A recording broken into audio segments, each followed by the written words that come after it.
Hello everyone, welcome to my channel. I'm Javier Perez, you may also know me as JP2, and on today's episode, we're going to talk about what's in my bag.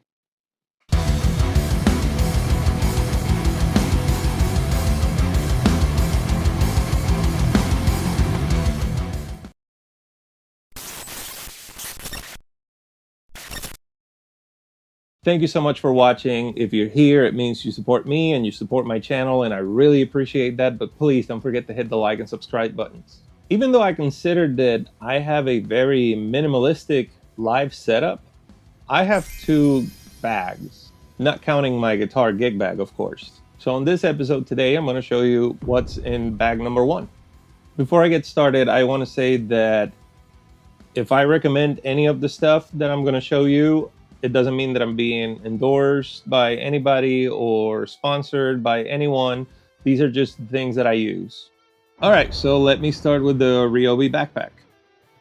It's pretty convenient, actually. I love the fact that the bottom is it's a heavy plastic bottom, so the bag, when it's placed on the floor, it sits still, it doesn't tip over. And that's very important because this bag has something in it that I really don't want tipping over and falling and hitting the ground. Let me start with the outside real quick. Cloth. Why is having a cloth important? You don't know the situation of the place that you're gonna go play. You may need to dust something, you may need to dry something up. Having a piece of cloth, especially a microfiber one, it's very important. On the front pocket, I have my main microphone and my backup microphone. My main microphone is an SE Electronics V7. This was a recommendation from a friend of mine who's currently a singer right here in town.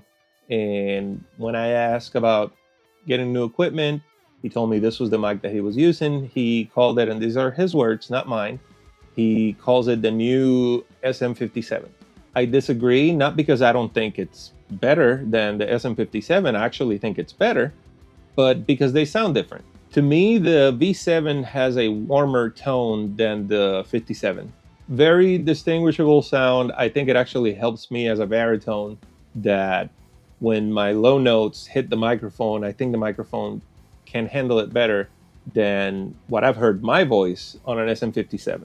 And my backup microphone is a Sterling Audio P20. It's nothing crazy. As far as budget microphones, it's actually really decent. It has a pretty even tone throughout. Very, very good construction. And why do I have two microphones in my bag? Because it's better to be safe than sorry. Moving on to the main pocket of the backpack. One of the most important parts of my live setup. My tip jar. Genuine Tupperware. I chose this container as my tip jar because it's small enough to fit in the bag, but big enough that it allows for some good tips to be in it. Inside the tip jar, I have business cards. Yes, I have my QR code posted on my live setup, and I have it posted on my tip jar, but you never know, and I would not be able to tell you how many times at a live show somebody asked me for a business card. It's a really good practice. Next up inside my bag is a 15-foot XLR cable and a 50-foot XLR cable. The 15-foot cable is the cable that I use to connect from my mixer to my line array.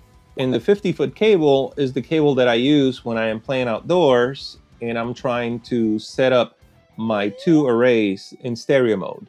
This is a topic for another video, but real quick, my line array is a Harbinger MLS 1000. It actually has a feature where you can plug two of them in sequence using a single XLR cable, and there's no latency whatsoever. So that's why I have the two cables.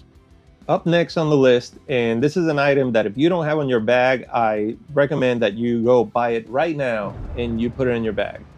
Gaffer tape. Make sure you get the brightest color possible, because part of the purpose of the gaffer tape is to be seen.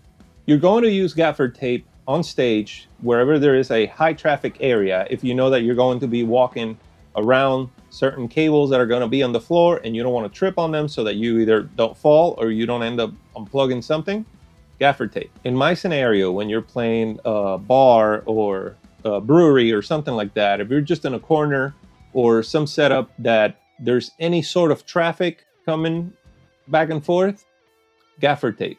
You're making sure that nobody trips on your cables. You're making sure that nobody ends up breaking your equipment or falling down and hurting themselves. Gaffer tape.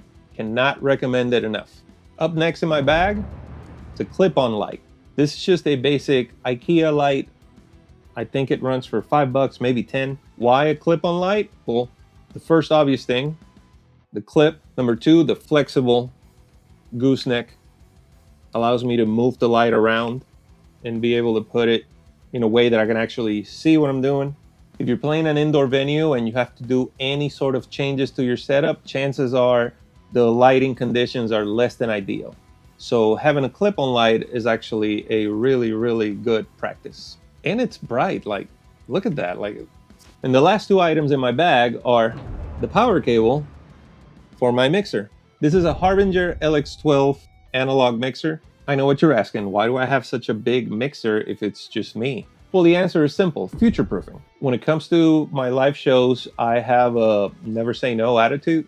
So if I'm ever asked to do a duo with a different singer or even a trio or something like that, I have the equipment ready. Two very cool things from the LX12 is that it has a bus for monitoring myself using my IEMs, and it's got a USB connection which can turn this into an interface to record in, or I can connect it to some field recorder or any sort of outboard recording gear and be able to record my shows. I guess there's one item that I forgot to talk about that is in my bag. Gracias, Jesse. That's going with me everywhere, every single show. And there you have it. That is What's in My Bag, Part 1. Let me know in the comments what you guys think. If you like all the stuff in my bag, if you think that having the two microphones maybe is a little bit of overkill, if there's things that you didn't think that you would need, like the clip-on light or the gaffer tape, I would really love to read all about it.